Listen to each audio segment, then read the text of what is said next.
اعوذ باللہ من الشیطان الرجیم بسم اللہ الرحمن الرحیم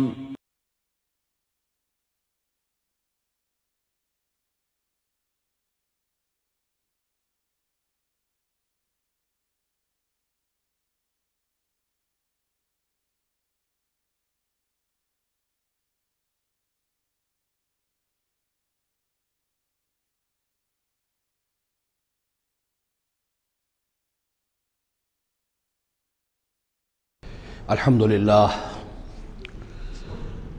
للہ وکفی والصلاة والسلام علی عباده الذین اصطفى خصوصاً علی افضلہم وخاتم النبیین محمد الامین وعلی آلہ وصحبہ اجمعین اما بعد فقد قال اللہ تبارک وتعالی کما ورد فی سورۃ بنی اسرائیل اعوذ باللہ من الشیطان الرجیم بسم اللہ الرحمن الرحیم ولا تقف ما ليس لك به علم ان السمع والبصر والفؤاد كل اولئك كان عنه مسؤولا صدق اللہ العظیم رب اشرح لي صدری ويسر لي امری واحلل عقدۃ من لسانی یفقهوا قولی اللہم ربنا الہمنا رشدنا واعذنا من شرور انفسنا اللہم ارنا الحق حقا وارزقنا اتباعه وارنا الباطل باطلا وارزقنا اجتنابه اللہم وفقنا لما تحب وترضى آمین یا رب العالمین۔ سورہ بنی اسرائیل کے تیسرے اور چوتھے رکوع کی 18 آیات میں جیسے کہ میں عرض کر چکا ہوں، حبر الامہ حضرت عبداللہ ابن عباس رضی اللہ تعالی عنہما کے قول کے مطابق تورات کی تعلیمات کا نچوڑ اللہ تعالیٰ نے دے دیا ہے۔ So to say, this is the Quranic version of the 10 commandments of Torah۔ ذہن میں تازہ کر لیجئے، سب سے پہلی ہدایت، مت پوجو کسی کو سوائے اللہ کے، بندگی پرستش صرف اللہ کی۔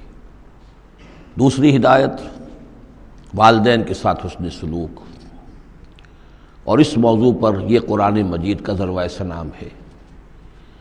اگر وہ تمہارے پاس بڑھاپے کی عمر کو پہنچ ہی جائیں تو انہیں اف تک مت کہو، انہیں کبھی جھڑکو نہیں، ان کے سامنے اپنے کندھے جھکا کر رکھو، عاجزی اختیار کرو، تواضع اختیار کرو۔ ہاں یہ کہ اگر کسی وقت کوئی بات ان کی رد کرنی ہی پڑے جبکہ تمہارے دل میں کوئی میل نہ ہو، سرکشی نہ ہو، تو اللہ تعالیٰ جانتا ہے تمہارے دلوں کی حالت کو، اللہ معاف فرمائے گا۔ تیسری ہدایت، رشتہ داروں کے حقوق ادا کرو اور محتاجوں کی اور غرباء کے مسک۔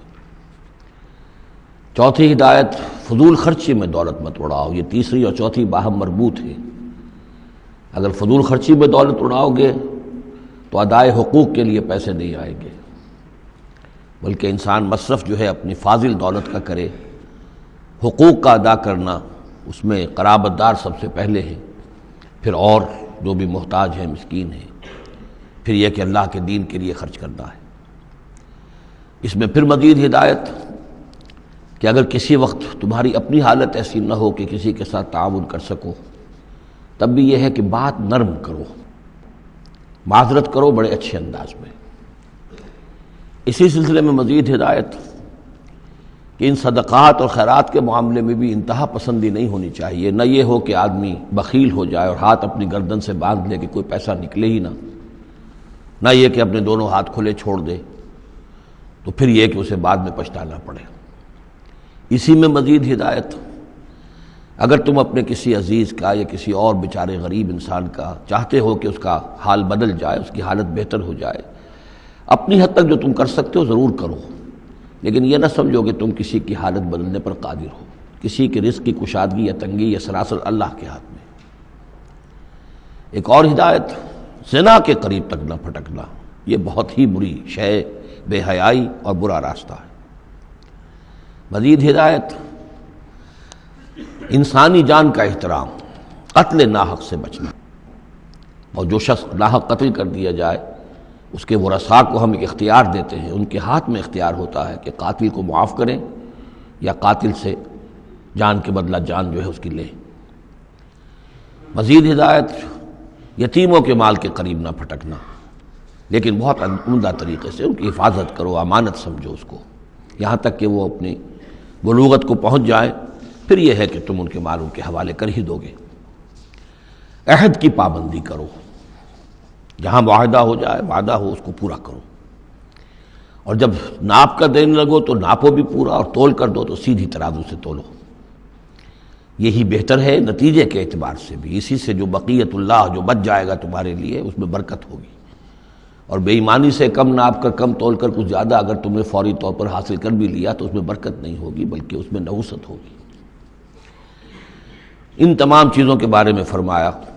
اب جو اس کے بعد جو ہدایت ہے جو بہت اہمیت کی حامل ہے، وَلَا تَقْفُ مَا لَيْسَ لَكَ بِهِ عِلْمٌ، ایسی چیز کے پیچھے مت پڑو یا مت لگو جس کے لیے تمہارے پاس علم نہیں ہے۔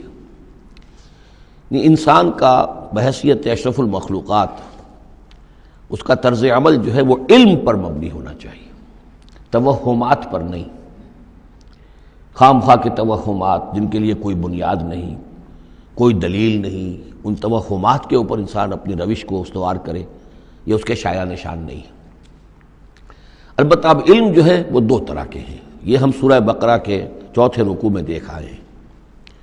ایک ہے ہیومن نالج، ایکوائرڈ نالج، انسان جو علم حاصل کرتا ہے، اور ایک ہے ریویلڈ نالج جو اسے دیا جاتا ہے، وہ وحی کے ذریعے سے آتا ہے، الہام کے ذریعے سے آتا ہے۔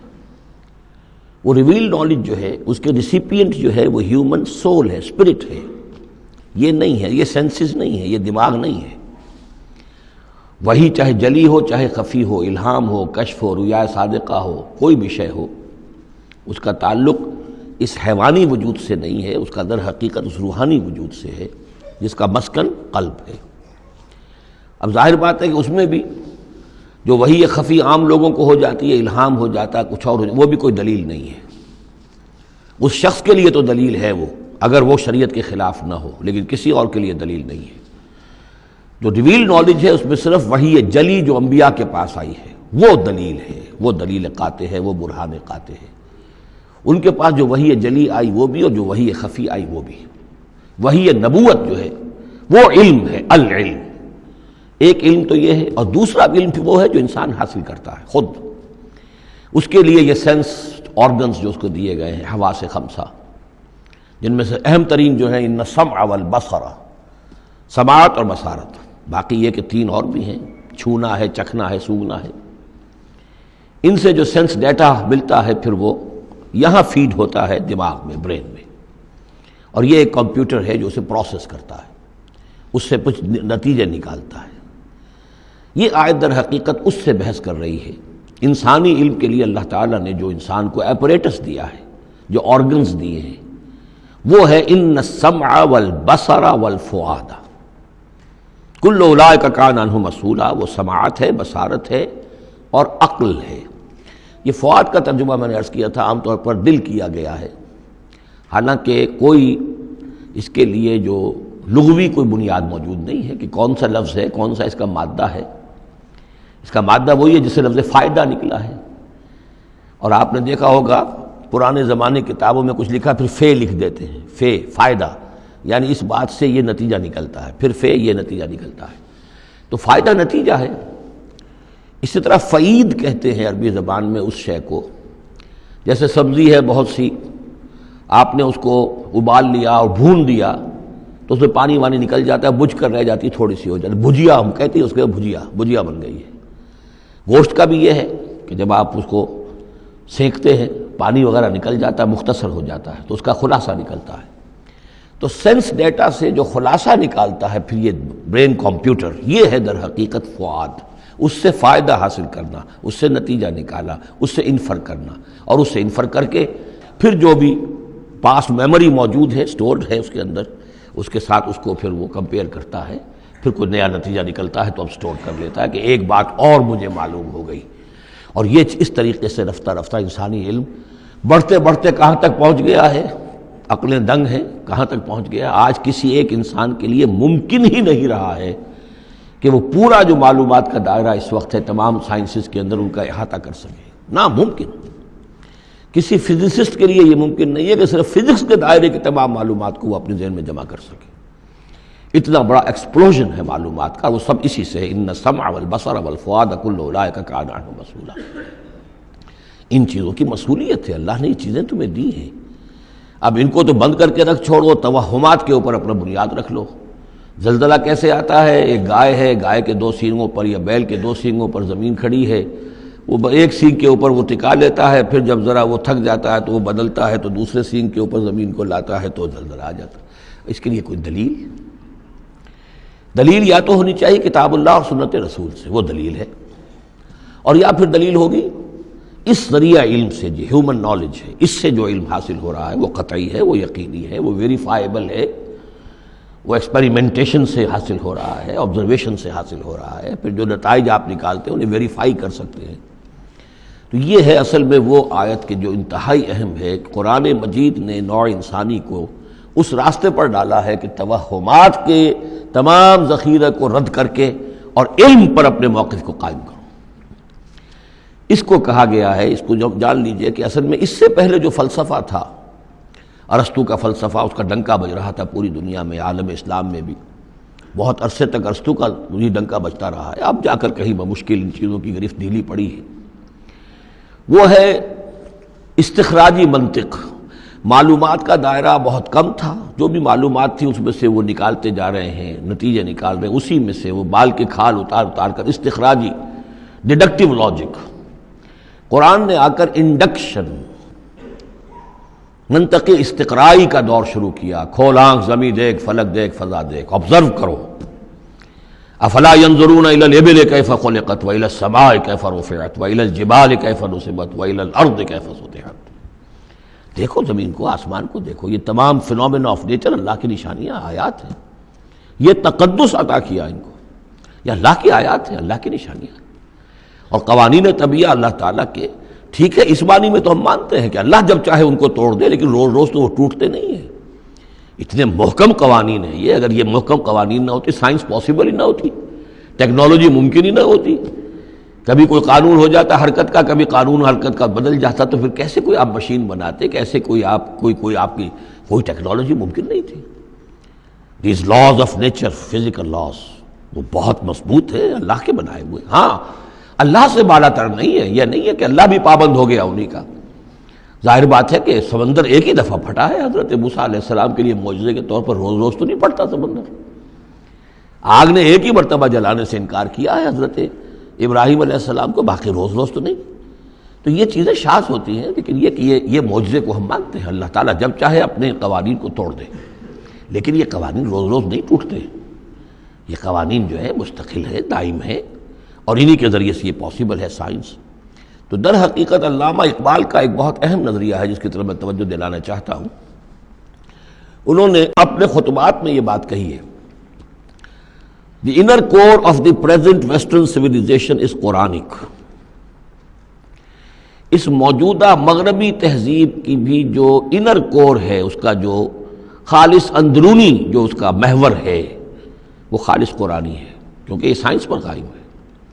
اور قرآن نے جو ہے اسی طرف توجہ دلائی ہے۔ توہمات کو ایک طرف رکھو، یہ سب آکلٹ سائنسز وغیرہ جو ہیں، ان سے بھی ہمارے ہاں بڑی سخت جو ہے اسے بیزاری کا اظہار ہے۔ یہ نجومی بیٹھے ہوئے ہیں، یہ لکیریں دیکھی جا رہی ہے، یہ سائنس آف نمبرز ہے، آکلٹ سائنس قطعاً نہیں، یہ سائنسز نہیں ہے، کوئی توجہ مت کرو۔ ولا تقف ما لیس لک بہ علم، اور العلم علمان، علم دو ہی طرح کا ہے، یا پھر وہ صحیح جو اللہ نے جو اپریٹس دیا تھا حضرت آدم علیہ السلام کے اندر ودیت کر دیا تھا، علم الاسماء، اسی کے ذریعے سے ایکسفولیشن ہو رہی ہے اس اپریٹس کے ذریعے سے، اور علم پھیلتا چلا جا رہا ہے۔ یا وہ علم ہے اور یا پھر وہ علم ہے وَإِمَّا يَأْتِيَنَّكُم مِّنِّي هُدًى فَمَن تَبِعَ هُدَايَ فَلَا خَوْفٌ عَلَيْهِمْ وَلَا هُمْ يَحْزَنُونَ۔ یورپ کی تباہی کا سبب یہ ہوا کہ اس نے دوسرے علم سے نگاہیں بند کر لی، وہی کی اس کے اپنا سلسلہ توڑ لیا، صرف اس علم کے اوپر رہ گیا۔ تو یہ گویا کہ دو آنکھوں میں سے اللہ نے جو دی تھی انسان کو، ایک یہ ایکوائرڈ نالج کی آنکھ اور ایک ریویل نالج کی آنکھ، وہ ریویل نالج کی آنکھ بند کر لی۔ اس سے اس نے دجالیت کی شکل اختیار کر لی ہے، ورنہ خود اپنی جگہ پر یہ ایکوائرڈ نالج، یہ علم الاسماء، یہ اللہ کا عطا کردہ ہے، اس میں فی نفسہ ہی کوئی خرابی نہیں ہے، صرف یہ کہ دوسری طرف سے بے توجہ ہو گئی، اس نے اس کے اندر جو نتیجے کے اعتبار سے خرابی پیدا کر دی۔ وَلَا تَقْفُ مَا لَيْسَ لَكَ بِهِ عِلْمٌ إِنَّ السَّمْعَ وَالْبَصَرَ وَالْفُؤَادَ كُلُّ أُولَٰئِكَ كَانَ عَنْهُ مسؤولا وَلَا تَمْشِ فِي الْأَرْضِ مَرَحًا، اور زمین میں اکڑ کر مت چلو، إِنَّكَ لَن تَخْرِقَ الْأَرْضَ، کتنے ہی اکڑ کر چلو اور کتنے پاؤں مارو زمین پر، تم زمین کو پھاڑ نہیں سکو گے۔ وَلَن تَبْلُغَ الْجِبَالَ طُولًا، اور نہیں پہنچ سکو گے پہاڑوں تک اونچائی میں، گردن کتنی ہی اکڑا لو، کتنا اونچا کر لو، اوپر ترا بھی چڑھا لو، کہاں تک چڑھاؤ گے؟ کل ذالک کان سیئہ عند ربک مکروہا، یہ جو ساری باتیں ہیں اس میں جو برائی ہے وہ تیرے رب کو بہت ناپسند ہے۔ اب اس میں ڈونٹس بھی آئے ہیں، ڈوز بھی آئے ہیں، یہ کرو یہ نہ کرو، یہ کرو یہ نہ کرو، تو ان تمام احکام کے اندر جو حکم ہے اس سے سرتابی کریں گے تو برائی ہے، اور جس چیز سے روکا گیا ہے اس میں ملوث ہوں گے تو برائی ہے، تیرے رب کو بہت پسند ہے، ناپسند ہے۔ ذالک مما اوحی الیک ربک من الحکمہ، یہ ہے وہ کہ جو آپ کے رب نے اے محمد آپ پر وحی کی ہے، از قسم حکمت، یہ حکمت کا خزانہ ہے، تمدن انسانی، تہذیب انسانی، ثقافت انسانی، اجتماعیت انسانی کے لیے یہ اصول ہیں کہ اگر ان پر انسان کاربند رہے تو اس دنیا کی زندگی کو بھی جنت بنا سکتا ہے۔ وَلَا تَجْعَلْ مَعَ اللَّهِ إِلَٰهًا آخر، لیکن اولین اور آخرین بات پھر وہی ہے، شروع میں بھی یہ تھا وَقَضَىٰ رَبُّكَ أَلَّا تَعْبُدُوا إِلَّا إِيَّاهُ، اول و آخر توحید ہے۔ وَلَا تَجْعَلْ مَعَ اللَّهِ إِلَٰهًا آخَرَ فَتُلْقَىٰ فِي جَهَنَّمَ مَلُومًا مَدْحُورًا، اللہ کے ساتھ کسی اور کو نہ ٹھہرا لو معبود، پھر تم جھونک دیے جاؤ گے جہنم میں ملامت زدہ ہو کر، ملوم مدحورا، دھکے دیے جا کر۔ افاسفاکم ربکم بالبنین، چلتے چلتے ایک اشارہ جو کہ انہوں نے کیا تھا کہ اللہ کی بیٹیاں قرار دے لی تھیں، افاسفاکم ربکم بالبنین، اے عرب کے لوگوں تم ذرا سوچو، مزید غور کرو، کیا تمہیں تو پسند کر لیا ہے، ترجیح دی ہے اللہ نے بیٹوں کے ساتھ، واتخذ من الملائکۃ اناسا، اور خود فرشتوں کی شکل میں اپنے لیے بیٹیاں کر لی ہیں۔ انکم لتقولون قولا عظیما، غور کرو تم یہ بڑی گستاخی کی بات کر رہے ہو اللہ کی جناب میں۔ وَلَقَدْ صَرَّفْنَا فِي هَذَا الْقُرْآنِ لِيَذَّكَّرُوا، اس سورہ مبارکہ کے بارے میں ایک بات نوٹ کر لیجئے گا کہ اس میں قرآن حکیم میں حجم کے اعتبار سے جتنی مرتبہ اس صورت میں قرآن کا لفظ آیا ہے اور قرآن کا ذکر ہے، تانا بانا معلوم ہوتا ہے کہ قرآن ہی سے ہے، قرآن سے متعلق۔ پہلے ہی رکوع میں تھا ان ھذا القرآن یہدی للتی ہی اقوم ویبشر المؤمنین الذین یعملون الصالحات ان لهم اجرا حسنا، اجرا کبیرا۔ تو اب اسی طریقے سے آپ دیکھیں گے بار بار قرآن کا ذکر آئے گا۔ وَلَقَدْ صَرَّفْنَا فِي هَذَا الْقُرْآنِ لِيَذَّكَّرُوا، ہم نے تو اس قرآن کے اندر اپنی آیات کو تصریف گردش کے اندر رکھا ہے، مختلف اسلوبوں سے بیان کیا ہے تاکہ یہ سوچیں، غور کریں، سبق حاصل کریں۔ وما یزیدہم الا نفورا، ان بدبختوں کی بدبختی یہ ہے کہ اس میں ان کے اندر اضافہ ہو رہا ہے نفرت کے اندر، بھاگ ہی رہے ہیں، دور ہی ہو رہے ہیں۔ قل لو کان معہ آلہۃ کما یقولون، اے نبی ان سے کہیے کہ اگر اللہ کے ساتھ اور بھی آلہہ ہوتے جیسے کہ یہ کہہ رہے ہیں، اذا لابتغوا الی ذی العرش سبیلا، تو وہ بھی تو ذی العرش کی طرف کوئی راستہ تلاش کرتے، یعنی یہ کہ اگر کوئی اور الہہ ہوتے ہیں تو کیا ان کے دل میں یہ تمنا نہ ہوتی کہ سب سے بڑا الہ میں کیوں نہ بنوں؟ راجے مہاراجے چھوٹے ہوتے ہیں، بڑا مہاراجہ چھوٹے راجے، چھوٹے راجوں کے اندر پھر وہ امنگ پیدا ہوتی ہے کہ نہیں ہوتی کہ کیوں نہ میں ہی مہاراجہ بنوں؟ ایک شہنشاہ ہے، اس کے تحت بہت سے لوگ ہیں، نواب ہیں، گورنر ہیں، تو کیا تم دیکھتے نہیں بسا اوقات گورنر جو ہے وہ سرکشی کرتا ہے اور وہ چاہتا ہے کہ خود وہ بادشاہ بنے، اس کے بھی تو 2 ہاتھ 2 پاؤں ہیں، کیا ہے اس کے پاس؟ تو وہ چاہتے ہیں کہ کوئی نہ کوئی صورت اختیار کریں کہ وہ بغاوت کریں، اور اس دنیا کے اندر پھر امن اور سکون اور چین، اس کائنات کے اندر نظم کیسے قائم رہتا؟ سبحانہ و تعالی، بہت پاک ہے وہ، بہت بلند و برتر ہے، اما یقولون، ان باتوں سے جو یہ کہہ رہے ہیں، علوا کبیرا، اور اس کی بلندی بہت بلند ہے۔ تسبح له السماوات السبع والارض، اس کی تسبیح میں لگے ہوئے ہیں 7 آسمان اور زمین، ومن فیہن، اور جو بھی ان میں ہے۔ یہ تسبیح قولی بھی ہو سکتی ہے، اس لیے کہ اس میں آگے آ جائے گا وَلَٰكِن لَا تَفْقَهُونَ تَسْبِيحَهُمْ، تم اس کی تسبیح کو نہیں جان سکتے، سمجھ نہیں سکتے۔ ہر شے کو اللہ نے زبان دے رکھی ہے، جیسے حامد سجدہ میں ہم پڑھیں گے انطقنا اللہ الذی انطق کل شیء، ہر شے کی کوئی زبان ہے اور وہ اپنی زبان سے اللہ کی تسبیح کر رہی ہے۔ لیکن ایک چیز ہماری سمجھ میں بھی آتی ہے کہ ہر شے اپنے وجود سے گویا کہ اعلان کر رہی ہے کہ میرا صانع، میرا مالک، میرا خالق وہ ہر عیب سے پاک ہے۔ وہ اپنے وجود سے، جب تصویر جو ہے وہ مصور کے کمال فن پر گواہی دیتی ہے، میرا بنانے والا بڑا کامل فنکار ہے۔ تصویر گویا کہ اپنے مصور کی عظمت کا اظہار کر رہی ہے، تو اس کائنات کی ہر شے گویا کہ زبان حال سے اللہ کی تسبیح کر رہی ہے۔ وَإِن مِّن شَيْءٍ لَّا يُسَبِّحُ بِحَمْدِهِ، کوئی شے نہیں ہے مگر یہ کوئی تسبیح کرتی ہے اللہ کی حمد کے ساتھ، وَلَٰكِن لَّا تَفْقَهُونَ تَسْبِيحَهُمْ، لیکن تم اس کی تسبیح کو سمجھ نہیں سکتے۔ إِنَّهُ كَانَ حَلِيمًا غَفُورًا، یقیناً اللہ حلیم ہے، تحمل والا ہے، فوراً نہیں پکڑتا، غفور ہے، بخشنے والا ہے۔ وَإِذَا قَرَأْتَ الْقُرْآنَ، پھر دیکھیے قرآن کا تذکرہ ہے۔ اے نبی جب آپ قرآن پڑھ کر انہیں سناتے ہیں، جعلنا بینک وبین الذین لا یؤمنون بالآخرۃ حجابا مستورا، تو ہم آپ کے اور ان لوگوں کے مابین کے جو آخرت پر یقین نہیں رکھتے، ایمان نہیں رکھتے، ایک غیر مرئی پردہ حائل کر دیتے ہیں۔ پردہ حائل کیوں ہوا ہے؟ چونکہ وہ آخرت کو مانتے ہی نہیں، تو متوجہ ہے ہی نہیں، سنجیدگی ہے ہی نہیں، لاؤ بالیانہ پن ہے، بابر وحش کوش کے عالم دوبارہ نہیں، اس تو توجہ سے کاہے کو سنیں گے؟ لیکن اس کو اللہ تعالیٰ اپنی طرف تعبیر کر رہے ہیں، اس قانون فطرت کے مطابق چونکہ ہے، ہم ڈال دیتے ہیں ان کے اور آپ کے مابین ایک غیر مرئی پردہ۔ نتیجہ کیا نکلتا ہے؟ وَجَعَلْنَا عَلَىٰ قُلُوبِهِمْ أَكِنَّةً، ان کے دلوں کے اوپر بھی ہم غلاف چڑھا دیتے ہیں، پردے ڈال دیتے ہیں، یفقہوہ، کہ وہ اسے سمجھ نہ پائیں، وفی آذانہم وقرا، ان کے کانوں کے اندر ثقل پیدا کر دیتے ہیں۔ وَإِذَا ذَكَرْتَ رَبَّكَ فِي الْقُرْآنِ وَحْدَهُ، اور جب آپ قرآن مجید میں اپنے پروردگار کا ذکر کرتے ہیں توحید کے ساتھ، اکیلے اسی کا، وَاللَّهُ عَلَىٰ أَدْبَارِهِمْ نُفُورًا، تو وہ اپنی پیٹھیں موڑ کر چل دیتے ہیں بدک کر کے۔ یہ کیا، ایک ہی اللہ، ایک ہی اللہ، ایک ہی اللہ کی رٹ لگا رکھی انہوں نے، اور الہہ بھی تو ہیں، آخر ان کا بھی کچھ ذکر کریں، کبھی ان کا بھی بارے ان کا بھی بیان ہو جائے، لیکن نہیں، یہ تو ایک ہی اللہ کی رٹ لگاتے ہیں، تو وہ بالکل بدک کر چلے جاتے ہیں۔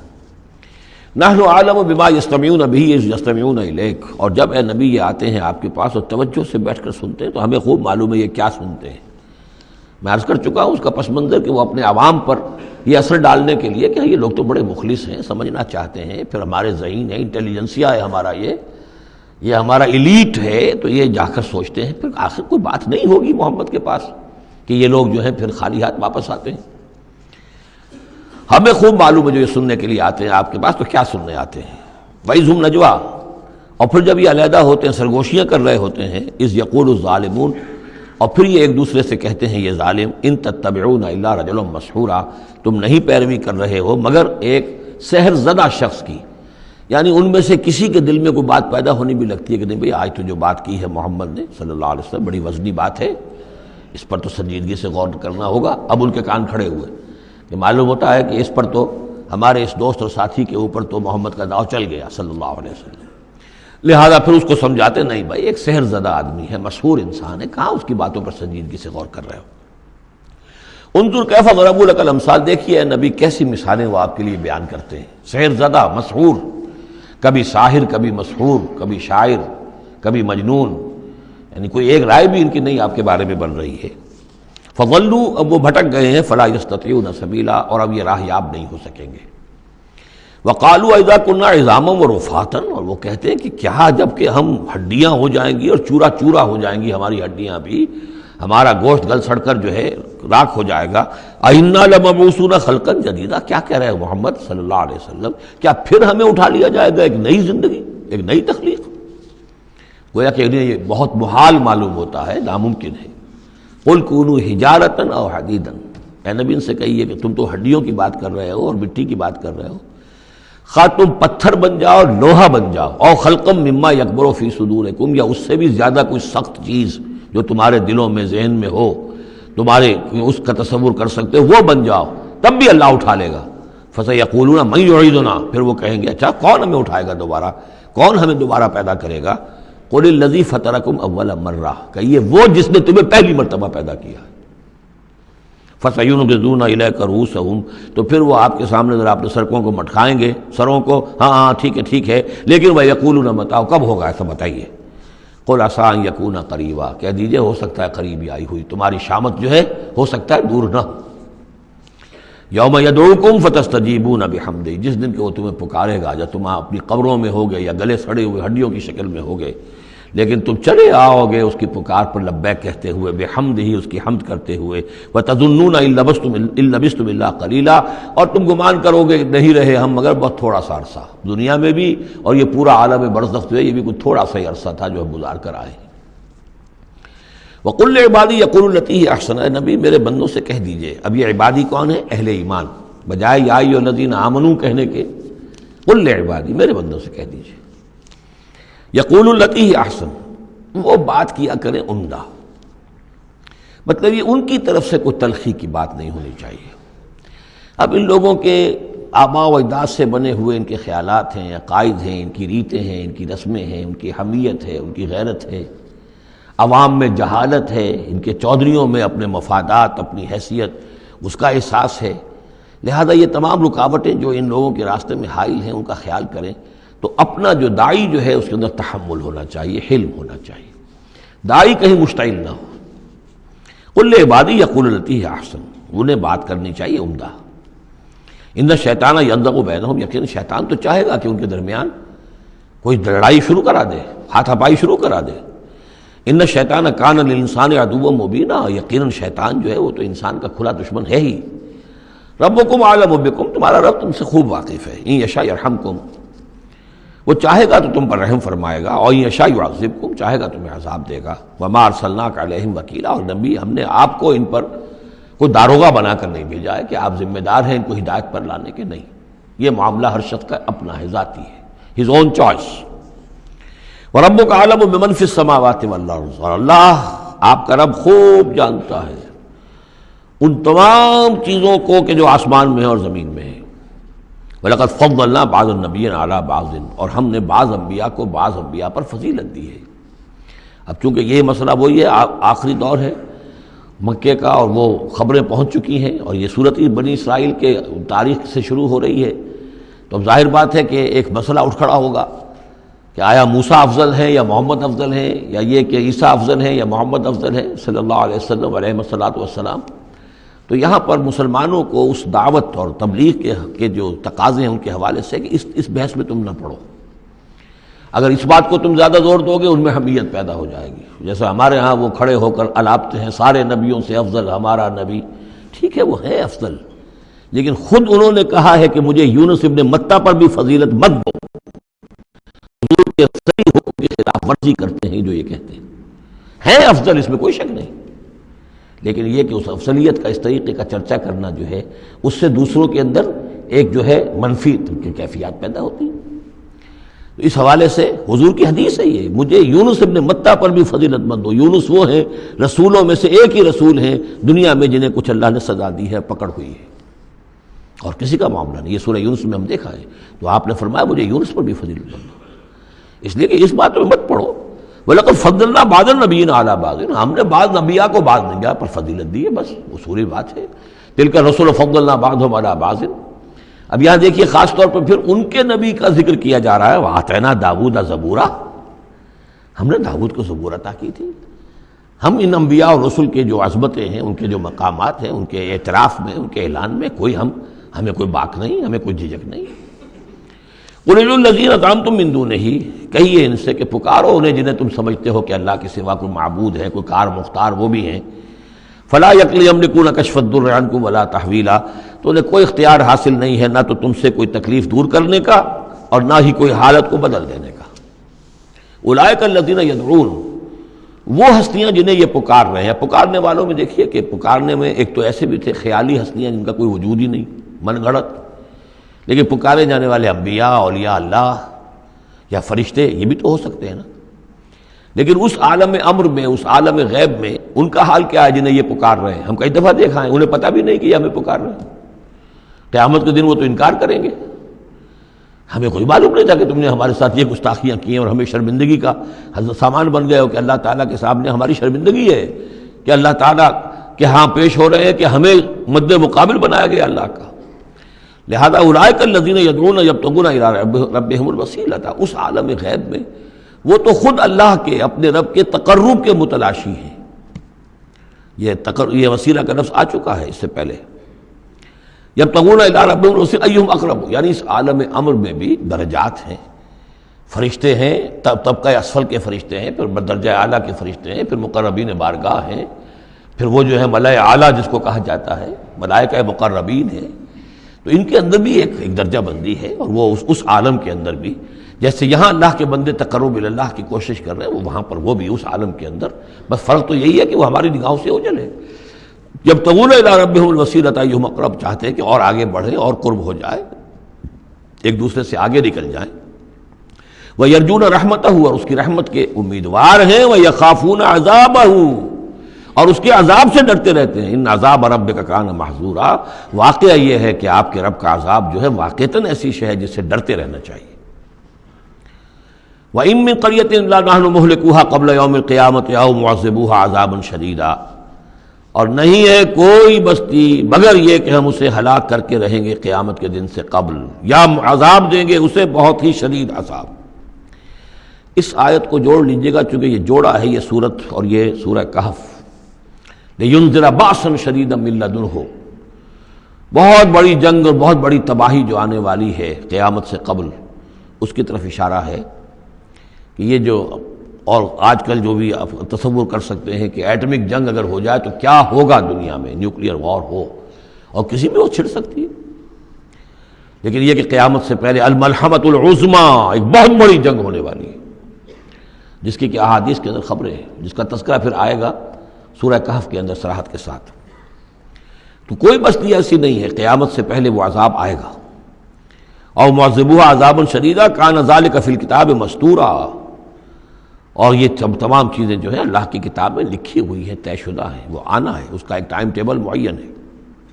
وما منعنا ان نرسل بالآیات، اور ہمیں نہیں روکا اس سے کہ ہم آیات بھیجیں. اب وہ مسئلہ چھڑ رہا ہے دوبارہ جو سورہ انعام سے چل رہا ہے کہ نشانی کیوں نہیں دکھاتے، حصے نشانی، کوئی معجزہ. یہاں اللہ تعالیٰ فرما رہے ہیں کہ ہم نے اس طرح کے معجزے دکھانے کیوں بند کر دیے. وما منعنا، نہیں روکا ہم کو اس سے کہ ان نرسل بالآیات، کہ ہم وہ معجزات دکھائیں، الا ان کذب بها الاولون، اس لیے کہ ہم نے یہ دیکھ لیا کہ پچھلوں نے بھی جھٹلایا ان کو. نہ تو سمود کو جو ہم نے ناقہ دی تھی ان کے مطالبے کے اوپر اس پر کوئی ایمان لایا، نہ عیسیٰ کو جو آخری معجزے ہم نے دے دیے، زندہ جانور پیدا کر دینا، گارے سے بنانا، پھونک مارنا اور اڑتا ہوا وہ پرندہ بن جائے، اور مردہ کو کہنا قم باذن اللہ، اور وہ کھڑا ہو کے چلنے لگ جائے. اب اس سے آگے کون سا معجزہ ہوگا؟ لیکن کوئی مانا معلوم ان کذب بها الاولون، پہلوں نے بھی ان معجزات کا انکار ہی کیا، جھٹلایا. وآتینا ثمود الناقۃ مبصرۃ، ہم نے سمود کو، قوم سمود کو، ان کی آنکھیں کھولنے کے لیے ہم نے اونٹنی والی نشانی دکھا دی. فظلموا بها، انہوں نے اس پر بھی ظلم کیا. وما نرسل بالآیات الا تخفیفا، اور ہم نہیں بھیجتے اپنی آیات نشانیاں مگر صرف خبردار کرنے کے لیے. وہ خبردار کرنے کے لیے اب ہم اپنی قرآن مجید کی آیات بھیج رہے ہیں. وَإِذْ قُلْنَا لَكَ إِنَّ رَبَّكَ أَحَاطَ بِالنَّاسِ، اور جب ہم یہ کہتے ہیں کہ آپ کے رب نے تو لوگوں کا احاطہ کیا ہوا ہے، تب بھی یہ کہتے ہیں اس کا کیا مطلب ہے؟ کہاں ہے اللہ؟ کہاں ہمارا احاطہ ہوا ہے؟ اب ظاہر بات ہے کہ یہ مسئلہ ہے جو سمجھیے فلسفے کے مشکل ترین مسائل میں سے ہے. حقیقت و ماہیت وجود. ایک اللہ کا وجود ہے، ہر جگہ ہے، ہر آن ہے، لیکن یہ کہ یہاں دنیا میں ہے کہ نہیں ہے، یہ دنیا ہے یا اللہ ہے، کیا ہے؟ اب یہ سمجھ میں آنے والی بات نہیں ہے. اسی لیے کچھ لوگوں نے اس کو ہماوست، سب کا یہ کائنات جو ہے خدا ہی ہے، خدا ہی نے یہ روپ دھار لیا ہے. جیسے انسانوں کا روپ دھار لیتا ہے، وہ اوتار کی شکل میں آ جاتا ہے، ایسے خدا نے اس کائنات کی شکل اختیار کر لی ہے. اس کو پینتھیزم کہتے ہیں انگریزی میں، ہماوست، سب خدا ہی ہے. یہ بہت بڑا کفر ہے، شرک ہے. تو کیسے سمجھے؟ بہت سی چیزیں ہیں جو انسان کی سمجھ سے بالا تر ہیں. اللہ ہے کیسے ہے؟ کیا دنیا میں اللہ نہیں ہے تو اللہ کی ذات محدود ہو گئی؟ پوری یہ کائنات، اس میں اللہ کا وجود ہی نہیں ہے تو اس کا مطلب یہ کہ اللہ تو پھر علیحدہ کہیں ایک محدود سی شخصیت ہو گئی جو کسی جگہ پر ہے. لیکن اللہ تو ایبسلیوٹ ایگزسٹنس ہے اس کی، کسی حدود اور قیود اور زمان و مکان اور سمت ان سے تو باورا ہے. وراء الورا ثم وراء الورا. وَمَا جَعَلْنَا الرُّؤْيَا الَّتِي أَرَيْنَاكَ إِلَّا فِتْنَةً لِلنَّاسِ. اسی طریقے سے اب یہ مسائل گنوائے جا رہے ہیں کہ جو لوگوں کے لیے بڑے، ان کا چونکہ ان کی طرف سے ان کا رد عمل جو ہے وہ صحیح نہیں ہوتا، لہذا اللہ تعالیٰ نے معجزے دکھانے بند کر دیے ہیں، اور حضور کے بارے میں طے کر لیا کہ وہ معجزہ نہیں دکھائیں گے جس طرح کا معجزہ یہ مانگ رہے ہیں. اسی طرح ہم نے جو آپ کو مشاہدہ کرایا جس شب معراج کا، وما جعلنا الرؤیا التي، رؤیا یہاں خواب کے معنی میں نہیں ہے، جیسے رؤیت بصری ہے، ہم دیکھ رہے ہیں، یہ بھی تو رؤیت ہی ہے، تو حضور کو باقاعدہ مشاہدہ کرایا، التي اریناک کا جو آپ کو دکھایا ہم نے، الا فتنۃ للناس، وہ بھی لوگوں کے لیے فتنہ بن گیا۔ لوگوں نے کہا کہ یہ تو معلوم ہوتا کہ اب بالکل ہی ان کا دماغ چل گیا ہے، معاذ اللہ ثم معاذ اللہ۔ بہت خوش ہوئے تھے مشرکین مکہ، بہت خوش ہوئے، چلو جی چلیے اب ہماری مشکل حل ہو گئی، اب تو ہم تمام مسلمانوں کو باور کروا لیں گے کہ آج تک تم نہیں مانتے تھے، واقعتاً محمد کا دماغ چل گیا ہے صلی اللہ علیہ وسلم۔ وہ کہہ رہے ہیں میں راتوں رات بیت المقدس بھی ہو کے آ گیا ہوں اور میں آسمانوں کی سیر کر کے آ گیا ہوں۔ اب یہ بات ناقابل قیاس، کیسے انسان سمجھے، گمان نہیں کر سکتا۔ آج تو پھر بھی آپ سوچ سکتے ہیں کہ آج تو آپ کے پاس وہ ذرائع ہیں کہ چاند پر بھی آپ پہنچ گئے ہیں، لیکن یہ کہ آج سے آپ 1400 برس پہلے کے انسان کے بارے میں سوچئے، اسے بیت المقدس جانے کے اندر بھی جو ہے 15 دن لگتے تھے، تو کیسے وہ گیا اور گئے بھی اور آ بھی گئے رات ہی رات کے اندر۔ بڑے خوش ہو کر آئے حضرت ابو بکر کے پاس، ابو بکر سنا تمہارے ساتھی کیا کہہ رہے ہیں؟ کہ کیا کہہ رہے ہیں؟ وہ کہہ رہے ہیں میں رات کو بیت المقدس ہو کر آ گیا ہوں۔ ایک دفعہ ایک لمحہ توقف کیا، کیا واقعی کہہ رہے ہیں؟ ہاں کہہ رہے ہیں، چلو ہم تمہیں ملوا دیتے ہیں، ان سے کہلوا دیتے ہیں، چلو صحیح، اگر وہ کہہ رہے ہیں تو ٹھیک کہہ رہے ہیں، بس ختم۔ اس دن سے صدیق کا لقب، وہ کہہ رہے ہیں تو ٹھیک کہہ رہے ہیں۔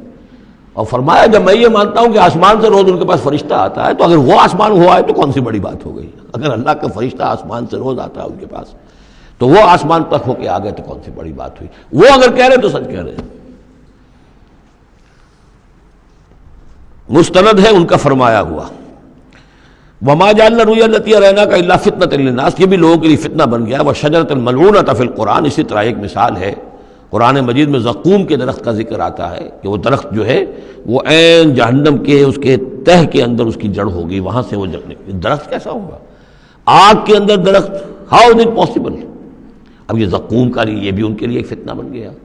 اب یہ چیزیں نہیں جانتے کہ اس عالم کا کہ جو فزیکل لاز ہے وہ اور ہوں گے، مختلف ہوں گے، اس آگ کی نوعیت اور ہے، وہ آگ یہ نہیں ہے، وہ آگ جو ہے اس کی حیثیت ہی کچھ اور ہے۔ تو فرمایا وَالشَّجَرَةُ الْمَلْعُونَةَ فِي الْقُرْآنِ، اور جس قرآن مجید میں جس ملعون شجر کا ذکر ہے، وَنُخَوِّفُهُمْ، لیکن یہ ساری باتیں ہم انہیں بتاتے ہیں خبردار کرنے کے لیے، فَمَا يَزِيدُهُمْ إِلَّا طُغْيَانًا كَبِيرًا۔ اب یہ ان کی بدبختی ہے کہ ان تمام چیزوں سے ان کے اندر سرکشی ہی کے اندر اضافہ ہو رہا ہے، بڑھتے چلے جا رہے ہیں سرکشی میں۔ وَإِذْ قُلْنَا لِلْمَلَائِكَةِ اسْجُدُوا لِآدَمَ فَسَجَدُوا إِلَّا إِبْلِيسَ، اور یاد کرو جب کہ ہم نے کہا تھا فرشتوں سے کہ سجدہ کرو آدم کو، تو ان سب نے سجدہ کیا مگر ابلیس نے نہیں کیا۔ قَالَ أَسْجُدُ لِمَنْ خَلَقْتَ طِينًا، یہ چوتھی مرتبہ اب یہ آدم ابلیس کا قصہ آ رہا ہے قرآن میں۔ اس نے کہا کیا میں اس کو سجدہ کروں جسے تو نے بنایا ہے گارے سے؟ قَالَ أَرَأَيْتَكَ هَذَا الَّذِي كَرَّمْتَ عَلَيَّ، مزید اس نے کہا کہ ذرا دیکھو، ذرا دیکھ پروردگار، یہ جو انسان آدم جس کو تو نے مجھ پر عزت دی ہے، مجھ سے بالا تر کر دیا، کرمت علیہ، لئن اخرتنی الی یوم القیامہ، اگر تو مجھے مہلت دے دے قیامت کے دن تک، لاحتنکن ذریتہ الا قلیلا، میں اس کی پوری نسل، اس کی ساری اولاد کو لگام دے دوں گا سوائے بہت تھوڑے سے لوگوں کے، ان کو گمراہ کر کے چھوڑوں گا۔ قال ذب فمن تبعک منہم فإن جہنم جزاؤکم جزاء موفورا، اللہ نے فرمایا جاؤ دفع ہو جاؤ، ٹھیک ہے، ان میں سے جو بھی آدم کی نسل میں سے جو بھی تیری پیروی کریں گے تو پھر تم سب کے لیے تمہارا بدلہ جہنم ہے، وافر بدلہ ہوگا تمہارے لیے، تمہارے گناہوں اور سرکشی کے لیے۔ وَاسْتَفْزِزْ مَنِ اسْتَطَعْتَ مِنْهُمْ، یہ لفظ آئے گا کئی بار، ذرا نوٹ کریں، یہ فز کہتے ہیں عربی زبان میں بکری کا جو بچہ نوزائیدہ ابھی ہوتا ہے، جیسے کل بھی میں نے ذکر کیا تھا، وہ کھڑا ہوتا ہے تو ٹانگیں اس کی لڑکھڑا رہی ہوتی ہیں، تو اس طریقے سے یعنی اس طرح جب کہ کسی انسان کی ٹانگیں لڑکھڑا جائیں، اس کے اندر حوصلہ ختم ہو جائے، ہمت اس کا جواب دے رہی ہو، تو اس کے لیے پھر یہ محاورہ ہے یا کنایا ہے۔ وَاسْتَفْزِزْ مَنِ اسْتَطَعْتَ مِنْهُمْ، تو پھسلا لے ان کو، ان میں سے جس کو چاہے، بِصَوْتِكَ، اپنی آواز سے، وَاجْلِبْ عَلَيْهِمْ، اور چڑھا لا ان کے اوپر، بِخَيْلِكَ، اپنے سواروں کو، وَرَجْلِكَ، اپنے پیادوں کو، وَشَارِكْهُمْ فِي الْأَمْوَالِ وَالْأَوْلَادِ، اور تجھے کھلی چھوٹ ہے ان کے ساتھ مشارکت کر، ساجھا کر مال میں اور اولاد میں، وعدہم، اور ان سے جو چاہے وعدے کر جھوٹے سچے، وما یعدہم الشیطان الا غرورا، لیکن نہیں وعدہ کرتا ان سے شیطان مگر دھوکے کے۔ ان عبادی لیس لک علیہم سلطان، میرے بندوں پر تجھے اختیار کوئی نہیں ہوگا۔ ورغلا لو، جس طرح سبز باغ دکھا لو، جس طرح جو چاہو وسوسہ اندازی کر لو، اس کا اختیار ہے، لیکن یہ اختیار نہیں ہے کہ میرے کسی بھی بندے کو تم زبردستی اس کی مرضی کے خلاف، اس کی مرضی کے بغیر گمراہی پر لے جاؤ۔ وَكَفَىٰ بِرَبِّكَ وَكِيلًا، اور کافی ہے تیرا رب ان کے لیے کارساز جو اللہ کے بندے جو شیطان سے بچنا چاہیں۔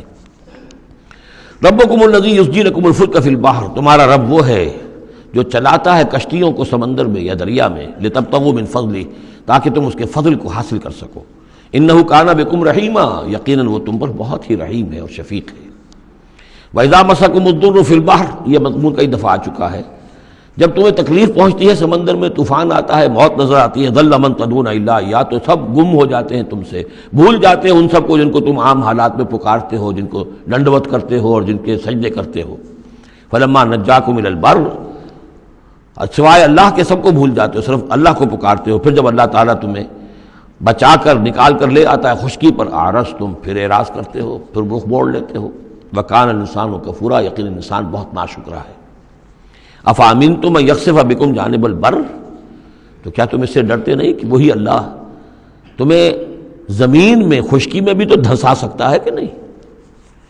آسودہ ساحل تو ہے مگر شاید تجھے معلوم نہیں، ساحل سے بھی موجیں اٹھتی ہیں، خاموش بھی طوفان ہوتے ہیں، کیا خشکی میں لوگ مرتے نہیں؟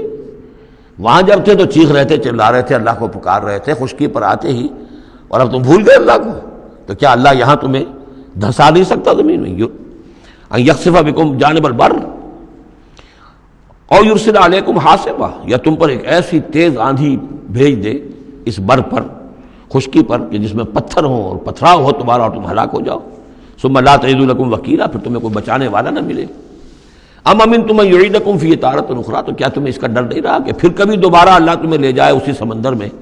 فیرسل علیکم قاصفا من الریح، اور پھر ایک زوردار جھکڑ تمہارے اوپر چھوڑ دے، فیغرقکم بما کفرتم، تمہیں غرق کر دے تمہارے کفر کی پاداش میں۔ ثم لا تجدوا لکم علینا تبیعا، پھر تم ہمارا کوئی نہیں پاؤ گے کہ جو ہمارا تعاقب کر سکے، ہم سے باز پرس کر سکے کہ وہ فلاں لوگوں کے ساتھ یہ معاملہ کیوں کر دیا گیا۔ وَلَقَدْ كَرَّمْنَا بَنِي آدَمَ وَحَمَلْنَاهُمْ فِي الْبَرِّ وَالْبَحْرِ، یہ آیت بھی انسان کی، جیسا کہ میں نے بار عرض کیا ہے، جو بھی کریشن ہے اللہ کا، اس کا کلائمیکس انسان ہے۔ گویا کہ یہ سارا سلسلہ جو ہے تنزلات، اللہ کا حرف کن، اور کن سے وہ خلق نور، اس نور سے وہ تخلیق ارواح انسانیہ اور ملائکہ، پھر ایکسپلوژن، دی بگ بینگ، اور اس سے وہ حرارت اور وہ آتشی کرے، اور اس دور میں جنات کی جو تخلیق ہوئی، اور پھر اس کے بعد ان کا ٹھنڈا ہونا، اور پھر یہ بارش کا برسنا، اور بارش اور زمین، پانی اور زمین کے اب یہاں سے جو حیات ارضی ہے اس کا آغاز ہونا۔ ہر دو عالم خاک شد تا بست نقش آدمی، اے بہار نیستی از قدر خود ہوشیار باش۔ وَلَقَدْ كَرَّمْنَا بَنِي آدَمَ، اور ہم نے بڑی تکریم کی ہے، عزت کی ہے آدم کے نسل کی۔ وَحَمَلْنَاهُمْ فِي الْبَرِّ وَالْبَحْرِ، اور ہم اٹھائے پھرتے ہیں اس کو، گویا کہ جیسے کہ گود میں کوئی لے کر چل رہا ہو۔ ہم، ظاہر بات ہے نظام قدرت ہے اللہ کا ہے، ہم اسے اٹھائے پھرتے ہیں۔ حَمَلْنَاهُمْ فِي الْبَرِّ وَالْبَحْرِ، بر میں بھی اور بحر میں بھی۔ وَرَزَقْنَاهُمْ مِنَ الطَّيِّبَاتِ، اور ہم انہیں پاکیزہ رزق دیتے ہیں، عمدہ چیزوں کا۔ وَفَضَّلْنَاهُمْ عَلَىٰ كَثِيرٍ مِّمَّنْ خَلَقْنَا تَفْضِيلًا، اور فضیلت دی ہے ہم نے انہیں اپنی بہت سی مخلوقات کے اوپر، بہت بڑی فضیلت دی ہے۔ یوم ندعو کل اناس بامامہم، اب تصور کرو جن کے رتبے ہیں سوا، ان کی سوا مشکل ہے، جب یہ مقام دیا گیا ہے تو محاسبہ بھی ہوگا، حساب کتاب بھی ہوگا، جواب دہی بھی ہوگی۔ حیوانات سے کوئی جواب دہی نہیں ہے۔ یوم ندعو کل اناس بامامہم، جس دن کہ ہم ہر لوگوں کو پکاریں گے اپنے اپنے اماموں کے ساتھ، اپنے اپنے لیڈروں کے ساتھ، آؤ۔ فمن اوتی کتابہ بیمینہ، تو جس کو بھی دیا جائے گا اعمال نامہ اس کے داہنے ہاتھ میں، فاولئک یقرؤون کتابہ، وہ پڑھیں گے اپنے اعمال نامے کو خوشی کے ساتھ، ولا یظلمون فتیلا، اور ان پر دھاگے کے برابر بھی ظلم نہیں کیا جائے گا۔ ومن کان فی ہذہ اعمی فہو فی الآخرۃ اعمی، جو اس دنیا میں اندھا رہا وہ وہاں بھی اندھا ہوگا، جس نے یہاں آیات الہی کو دیکھا ہی نہیں، حیوانوں کا سا دیکھنا دیکھا، انسانوں کا سا دیکھنا نہیں دیکھا۔ دیدن دیگر آموز، سنیدن دیگر آموز کی نوبت نہیں آئی۔ جو یہاں اندھے رہے تو آخرت میں بھی اندھے ہوں گے، بلکہ اس سے بھی زیادہ اضل سبیلا، بھٹکے ہوئے ہوں گے۔ وَإِن كَادُوا، یہ بہت اہم مضمون آیا ہے جو اس سے پہلے سورہ یونس میں آیا تھا، اب یہاں آیا ہے۔ وَإِن كَادُوا لَيَفْتِنُونَكَ عَنِ الَّذِي أَوْحَيْنَا إِلَيْكَ لِتَفْتَرِيَ عَلَيْنَا غَيْرَهُ، اور اے نبی یہ لوگ تو تلے ہوئے ہیں اس بات پر کہ آپ کو بچلا دیں، فتنے میں ڈال دیں اس چیز کے بارے میں جو ہم نے آپ کی طرف وحی کی ہے، تاکہ آپ کوئی اور شے گھڑ کر ہماری طرف، اس قرآن کے سوا کوئی شے گھڑ کر ہماری طرف منسوب کر دیں۔ سورہ یونس میں آیا تھا کہ انہوں نے کہا ائت بقرآن غیر ھذا او بدلہ، اے نبی اے محمد یہ قرآن بہت ریجڈ ہے، ان کمپرومائزنگ ہے، اس کو تو ہم قبول نہیں کر سکتے، ناٹ ایکسیپٹیبل۔ ہاں کچھ اس میں ترمیم کرو، کچھ کو بدل دو، کچھ نرمی کرو، کچھ ہماری بات مانو، کچھ اپنی بنواؤ، وہی دباؤ۔ اور آپ اندازہ کر لیجئے جو میں آپ کو واقعہ سنا چکا ہوں کہ کس طریقے سے عوام کے اوپر ان لیڈروں نے اپنا اثر قائم کر لیا تھا۔ وہ لوگ سمجھتے تھے کہ ٹھیک تو کہہ رہے ہیں، یہ بھائی رسالت کا دعویٰ کر رہے ہیں تو معجزہ دکھائیں، ادھر یہ ہے کہ اللہ تعالیٰ کا فیصلہ یہ کہ معجزہ نہیں دکھائیں گے۔ ان کان کبر علیک اعراضهم فان استطعت ان تبتغي نفقا في الارض او سلما في السماء فتاتيهم بآية، اگر آپ کے اندر طاقت ہے تو لے آئیے کہیں سے معجزہ، کوئی آسمان پہ سیڑھی لگائیں یا زمین میں سرنگ لگا لیں، لے آئیے اس میں معجزہ، ہم تو نہیں دکھائیں گے۔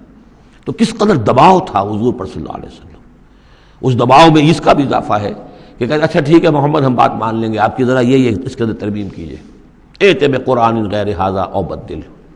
وہی بات یہاں ہے، وَإِن كَادُوا لَيَفْتِنُونَكَ عَنِ الَّذِي أَوْحَيْنَا إِلَيْكَ لِتَفْتَرِيَ عَلَيْنَا غَيْرَهُ، یہ تلے ہوئے ہیں کہ آپ کو بچلا دیں گے اس چیز سے اور منحرف کر دیں گے کہ جو ہم نے آپ کی طرف وحی کی ہے، تاکہ کچھ اور چیز گھڑ کر آپ ہماری طرف منسوب کر دیں۔ وَإِذًا لَاتَّخَذُوكَ خَلِيلًا، اور پھر یہ آپ کو اپنا دوست بنا لیں گے۔ دوست کیا، وہ تو بادشاہ بنانے کو تیار تھے، ہم آپ کو بادشاہ ماننے کو تیار ہیں۔ وَلَوْلَا أَن ثَبَّتْنَاكَ، بہت اہم آیت ہے یہ، اور اگر ہم نے ہی نہ آپ کے پاؤں جما دیے ہوتے۔ دیکھیے محمد رسول اللہ کی بات ہو رہی ہے، آسان نہیں ہے، دباؤ، اس پورے پریشرز جو چاروں طرف سے پڑ رہے تھے۔ اللہ فرماتے ہیں وَلَوْلَا أَن ثَبَّتْنَاكَ، اگر ہم نے آپ کے قدم نہ جما دیے ہوتے، لَقَدْ كِدتَّ تَرْكَنُ إِلَيْهِمْ شَيْئًا قَلِيلًا، تو عین ممکن تھا کہ آپ کچھ نہ کچھ ان کی طرف مائل ہو ہی جاتے، جھک ہی جاتے، دباؤ اتنا شدید تھا۔ لولا ان ثبتناک، بالکل ویسے ہی ہے جیسے کہ حضرت یوسف کے بارے میں فرمایا وَلَقَدْ هَمَّتْ بِهِ وَهَمَّ بِهَا لَوْلَا أَن رَأَىٰ بُرْهَانَ رَبِّهِ، اس عزیز کی بیوی نے تو قصد کیا ہی تھا، یوسف بھی کرتا، اگر اللہ کی ایک برہان نہ دیکھ لیتا، اس کا امکان موجود تھا کہ بر بنائے تب بشری، وہی معاملہ یہاں۔ وَلَوْلَا أَن ثَبَّتْنَاكَ، اگر ہم نے آپ کے پاؤں نہ جما دیے ہوتے، آپ کے دل کو جما نہ دیا ہوتا، آپ کو ثبات عطا نہ کر دیا ہوتا، لَقَدْ كِدتَّ، آپ تو قریب ہو گئے تھے، تَرْكَنُ إِلَيْهِمْ کہ کچھ شَيْئًا قَلِيلًا ان کی طرف جھک جائیں۔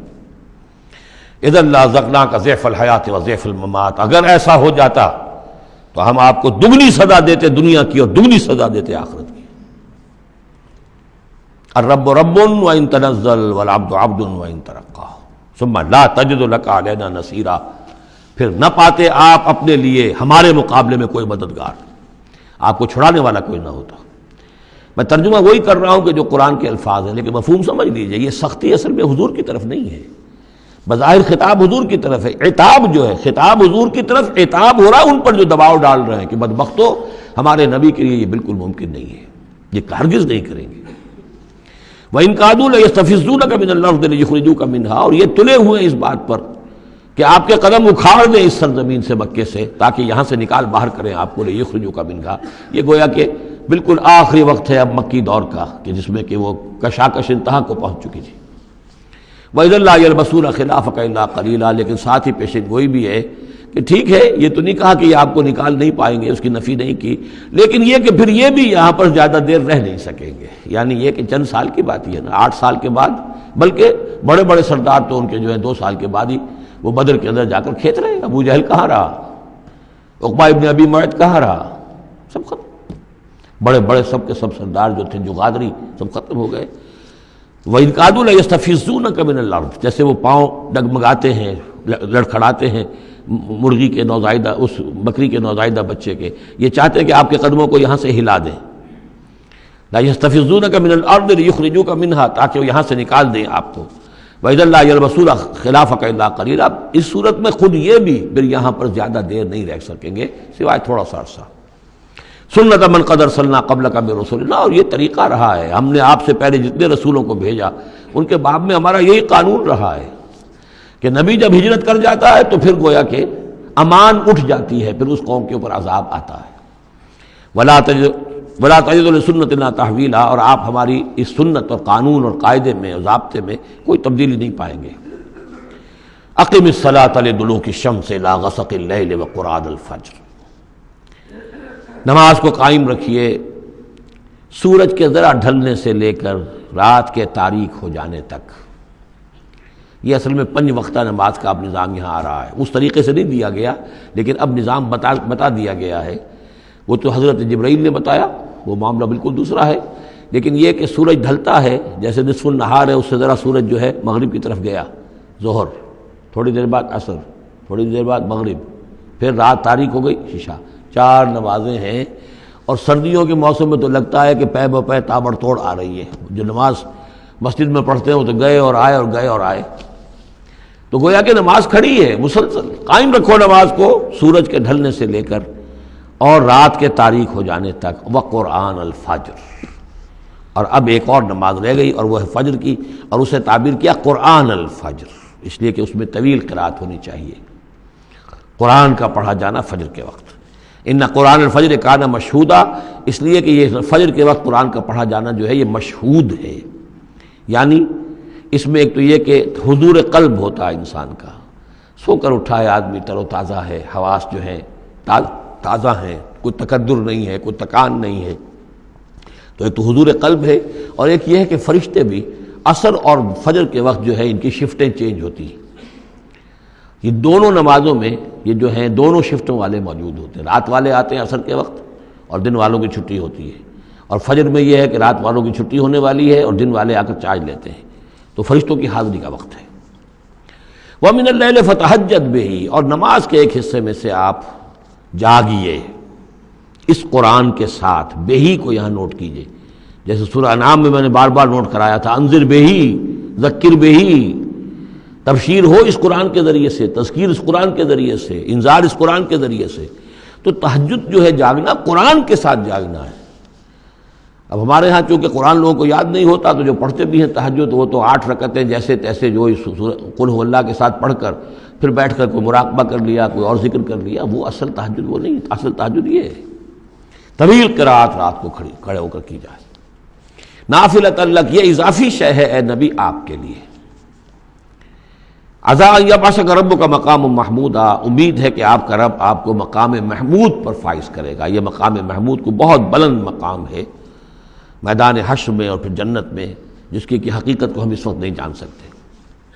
وَقُلْ رَبِّ أَدْخِلْنِي مُدْخَلَ صِدْقٍ وَأَخْرِجْنِي مُخْرَجَ صِدْقٍ، اب یہ ہجرت کا حکم ہے جو حضور کو دیا جا رہا ہے، یعنی جب آیا ہے حکم، اجازت آئی ہے، تو ساتھ ہی یہ دعا بھی تلقین کر دی گئی، اور یہ کہیے اے رب میرے مجھے داخل فرما جہاں تو نے مجھے داخل کرنا ہے، یعنی یثرب میں، مدینہ منورہ میں، اس وقت تک اس کا نام یثرب تھا، تو میرا داخلہ جو ہے سچا داخلہ ہو، عزت کے ساتھ داخلہ ہو، اعزاز کے ساتھ داخلہ ہو، مبوع صدق جیسے سورہ یونس میں آیا تھا، وَأَخْرِجْنِي مُخْرَجَ صِدْقٍ، اور یہاں مکے سے مجھے نکال، تو یہاں سے نکال باعزت طریقے پر، وَاجْعَلْ لِي مِن لَّدُنْكَ سُلْطَانًا نَصِيرًا، اور اب پھر آپ اپنے خزانہ فیض اور فضل سے مجھے سند عطا کیجئے، اختیار عطا کیجئے، حکومت کی طاقت عطا کیجئے۔ یعنی اب جو نیا دور آ رہا تھا، جو آپ جا رہے تھے مدینہ منورہ، تو اصل میں گویا کہ آپ کا استقبال تو وہاں ایسے ہونے والا تھا جیسے بادشاہ کا استقبال ہوتا، جاتے ہی وہاں آپ کو وہ حیثیت حاصل ہو گئی کہ اوس اور خزرج کے دونوں قبیلے جو ہیں انہوں نے گویا کہ آپ کو اپنا حاکم تسلیم کر لیا ایک معنی میں، اور یہودیوں کے تینوں قبیلوں سے آپ نے جو ہے جا کر معاہدے کر لیے، تو آپ تو فوری طور پر بے تاج بادشاہ ہو گئے۔ اسی کی دعا تلقین کی جا رہی ہے، اللہ تعالیٰ نے جو چیز دینی تھی ایک دعا کی شکل میں گویا کہ محمد رسول اللہ صلی اللہ علیہ وسلم کو تلقین فرما دیا۔ وَقُلْ رَبِّ أَدْخِلْنِي مُدْخَلَ صِدْقٍ وَأَخْرِجْنِي مُخْرَجَ صِدْقٍ وَاجْعَلْ لِي مِن لَّدُنْكَ سُلْطَانًا نَصِيرًا۔ وَقُلْ جَاءَ الْحَقُّ وَزَهَقَ الْبَاطِلُ، اور کہہ دیجئے حق آ گیا باطل گیا۔ اگرچہ حق کے آنے میں باطل کے جانے میں ابھی بظاہر تو چند سال ہیں، ابھی 8 سال کے بعد مکہ فتح ہوگا، لیکن یہ کہ عالم امر میں تو فیصلہ ہو چکا اللہ تعالیٰ کے ہاں، تو اس کے لیے جو بھی ہے ٹائم ٹیبل معین ہے۔ قل جاء الحق وزهق الباطل ان الباطل کان زہوقا، یقیناً باطل جو ہے وہ تو ہے ہی بھاگ جانے والی شے، اس کے لیے کوئی صبر اور ثبات ہے ہی نہیں۔ وَنُنَزِّلُ مِنَ الْقُرْآنِ مَا هُوَ شِفَاءٌ وَرَحْمَةٌ لِّلْمُؤْمِنِينَ، اور ہم اس قرآن میں سے دیکھیے کتنی مرتبہ قرآن کا ذکر آ رہا ہے، سب سے زیادہ کثرت کے ساتھ قرآن مجید میں اگر اوسط لگائیں گے تو اس ایوریج کے ساتھ قرآن کا ذکر خود قرآن کی کسی صورت میں اتنا موجود نہیں ہے جتنا کہ سورہ بنی اسرائیل میں ہے۔ اور ہم اس قرآن میں وہ چیز نازل فرما رہے ہیں ما هو شفاء ورحمۃ للمؤمنین، جو شفا ہے اور رحمت ہے اہل ایمان کے حق میں۔ سورہ یونس کی 2 آیتیں پھر ذہن میں لے آئیے، یا ایھا الناس قد جاءتکم موعظۃ من ربکم وشفاء لما فی الصدور وہدی ورحمۃ للمؤمنین۔ وہی بات یہاں ہے، یہ شفا ہے، سینے کے روگ، کفر، شرک، تکبر، حسد، حب مال، حب جاہ، حب اولاد، حب دنیا، یہ تمام محبتیں جو ہیں ان کی جڑ کاٹ دینے والی شے۔ ننزل من القرآن ما هو شفاء ورحمۃ للمؤمنین ولا یزید الظالمین الا خسارا، لیکن یہ ظالموں کو نہیں اضافہ کرتا ظالموں کے لیے مگر خسارے کا۔ یضل بہ کثیرا ویہدی بہ کثیرا۔ وَإِذَا أَنْعَمْنَا عَلَى الْإِنسَانِ أَعْرَضَ وَنَأَىٰ بِجَانِبِهِ، اور جب ہم انسان کے اوپر اپنی نعمتوں کی بارش کرتے ہیں تو اب وہ اکڑنے لگتا ہے، اعراض کر جاتا ہے، ہمیں بھول جاتا ہے اور ایک طرف کو کرنی کترا جاتا ہے۔ وَإِذَا مَسَّهُ الشَّرُّ كَانَ يَئُوسًا، جب کوئی تکلیف آ پڑتی ہے تو مایوس ہو کر رہ جاتا ہے، ہمت ٹوٹ جاتی ہے۔ قُلْ كُلٌّ يَعْمَلُ عَلَىٰ شَاكِلَتِهِ، اے نبی کہہ دیجئے ہر شخص اپنے شاکلہ کے مطابق عمل کر رہا ہے۔ یہ شاکلہ کیا ہے؟ اس سے پہلے میں شاید بیان کر چکا ہوں، لا یکلف اللہ نفسا الا وسعہا کے ذیل میں، کہ اللہ تعالیٰ نے ہر انسان کی ایک شخصیت کے کچھ حدود ہیں جو معین کی ہوئی ہیں، ان حدود سے وہ تجاوز نہیں کر سکتا، اس کا سارا امتحان انہی حدود کے اندر ہے۔ جو جینز مجھے ملے ہیں، جو جینز آپ کو ملے ہیں، ظاہر بات ہے میرا چوائس نہیں ہے، they are given for me, آپ کے لیے بھی گیون ہے۔ ان میں کیا صلاحیتیں ہیں، کون سی چیز زیادہ ہے کون سی کم ہے، اللہ جانتا۔ پھر یہ کہ جس ماحول میں مجھے پیدا کیا، جس میں آپ کو پیدا کیا، جو حالات میرے تھے جو آپ کے تھے وہ بھی اللہ تعالیٰ کی طرف سے دیے ہوئے تھے۔ ان دونوں چیزوں سے جو شے وجود میں آتی ہے وہ شاکلہ ہے، وہ پیٹرن ہے۔ جیسے کہ آپ کو کوئی دھات جس سے کوئی شے ڈھال کر بنانی ہے تو پہلے اس کا سانچہ بناتے ہیں، اس سانچے میں پھر اس دھات کو اس کو میلٹ کر کے جب اس کو پگھلا کر ڈالتے ہیں تو اسی کی شکل اختیار کر لیتی ہے۔ تو یہ پیٹرن ہے۔ اب اس کے اندر آدمی نیکی کے لیے، بدی کے لیے جو بھی کرتا ہے، بھلائی کے لیے، اچھائی، اس پیٹرن کے اندر اندر کرے گا، اس سے آگے نہیں جا سکتا، جس کو آپ انگریزی میں کہتے ہیں one cannot outgrow his skin. کتنا ہی آپ پھیل جائیں، موٹے ہو جائیں، وہ کھال اور پھیل جائے گی، کھال سے باہر تو نہیں نکل سکیں گے، کتنے ہی آپ فرما ہو جائیں۔ تو یہ شاکلہ ہے، اس شاکلہ کے اندر اندر آپ کو کام کرنا ہے۔ اللہ جانتا ہے کہ اس کو نے شاکلہ کون سا دیا تھا آپ کو، اس کے حساب سے، اس کی مناسبت سے حساب لے گا آپ سے۔ لا یکلف اللہ نفسا الا وسعہا فربکم اعلم بمن هو اہدی سبیلا۔ اسی کو حضور نے بیان فرمایا کہ الناس کالمعادن، معدنیات کی طرح ہے، کہ سونے کی اور ہے اور چاندی کی اور ہے۔ تو تیرا رب خوب جانتا ہے کہ کون ہے وہ کہ جو زیادہ ہدایت پر ہے، راستے پر، راستے کے اعتبار سے۔ وَيَسْأَلُونَكَ عَنِ الرُّوحِ، یہ ان 3 سوالوں میں سے ایک تھا کہ جو پوچھے گئے تھے حضور سے امتحاناً۔ جیسے پہلے ایک سوال کیا گیا تھا کہ یہ بنی اسرائیل مصر کیسے پہنچ گئے، کیا ماجرا تھا ان کے پہنچنے کا، ایسے ہی یہ 3 سوال ایک مرتبہ انہوں نے پوچھوائے تھے یہودیوں نے، یہود کے علماء نے، کہ یہ محمد نبوت کا دعویٰ کر رہے ہیں تو آپ لوگ پوچھئے ان سے ذرا۔ پہلی بات تو یہ پوچھئے کہ روح کی کیا حقیقت ہے، دوسرے یہ ذوالقرنین کون تھے، ان کے کیا حالات تھے، تیسرے اصحاب کہف کون تھے۔ تو اصحاب کہف اور ذوالقرنین کے سوالوں کا جواب سورہ کہف میں ہے جو اگلی سورت ہے۔ روح کے بارے میں یہاں مختصر جواب دیا جا رہا ہے۔ یسألونک عن الروح، یہ آپ سے روح کے بارے میں پوچھ رہے، قل الروح من امر ربی وما اوتیت من العلم الا قلیلا، یہ تیرے رب، آپ کے رب کے امر میں سے ہے، یہ عالم امر کی شے ہے، اور نہیں دیا گیا تمہیں علم میں سے مگر تھوڑا سا۔ عالم امر کا علم تم حاصل نہیں کر سکتے، تمہارے لیے سارا علم جو ہے وہ عالم خلق کا علم ہے۔ تمہاری یہ ساری جو ان السمع والبصر والفؤاد، اس کی رسائی جو ہے وہ عالم خلق تک ہوگی، اس سے آگے نہیں۔ عالم امر کی باتیں جو ہیں ان میں عالم غیب ہے، وہ تمہارے لیے اس پر تمہیں ایمان بالغیب لانا ہوگا۔ الذین یؤمنون بالغیب ویقیمون الصلاۃ ومما رزقناہم ینفقون۔ ہاں یہ جان لو کہ یہ اس عالم خلق کی شے نہیں ہے، یہ روح جو ہے کچھ اور شے، کہیں اور سے آئی ہے، یہ عالم امر کی شے ہے۔